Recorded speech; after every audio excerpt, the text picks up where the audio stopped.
So how is it going, guys, and welcome to Mood. In this video we're gonna perform a vacuum test. This car has more than 30 years and it's very common that the rubbers they can go bad and eventually create vacuum leaks. Vacuum leaks in these cars will create a lot of issues. One typically is running rich, and the second one is having a shaky idle. So what's the plan? The plan is we're gonna go to Home Depot and some parts to create a smoke machine. Yes, this time I'm not gonna use a Cuban cigar. I'm planning on doing something a little bit more professional, believe me. Second part of the plan, connect that smoke machine to the vacuum system and check for leaks.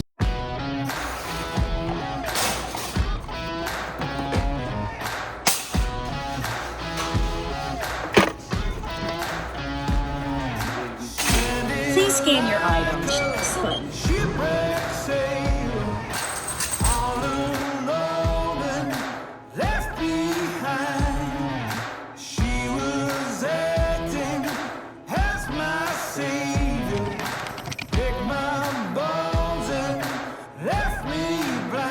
Okay guys, quick update here. We faced our first issue. The wire that we use to produce the resistance is not strong enough. It's actually breaking. As soon as I connect this to the 12 volts from the battery of the car, it will just break. Which one is the one that I was using? Is this electrical solder one, which is the only one that I had, and it won't hold. So what's the game plan?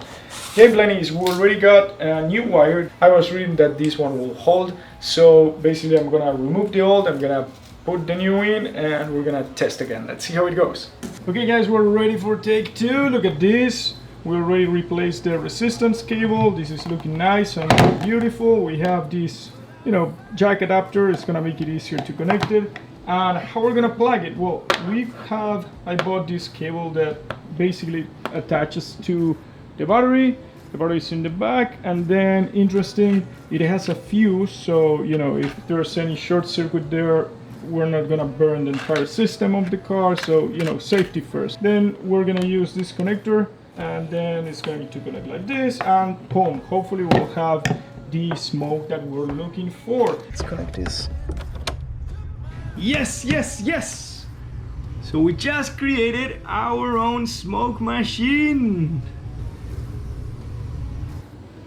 and we are ready to check for vacuum leaks. Look at this awesome setup. We have an air pump, our smoke machine ready to get connected, and within the engine, this is how we set up the engine, how we connect the smoke machine. First, remove the air filter and put a bag, something to avoid air to flow. I basically put a bag and I zip tied it, and then the smoke machine, as you can see, the smoke machine is connected with this booster vacuum line.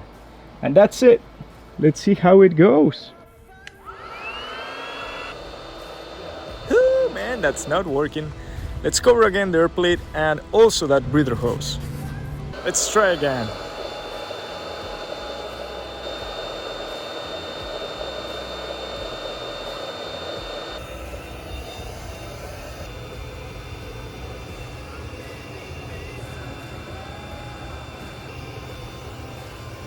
Okay guys, and that's how we test for vacuum leaks. I'm really happy, mixed feelings to be honest. I was not expecting to find a leak, but we found a leak. It's coming from the rear side of the engine. If you do have any idea which component could be the one failing, please let me know in the comment section, because I'll have to fix it. So until next time, happy wrenching!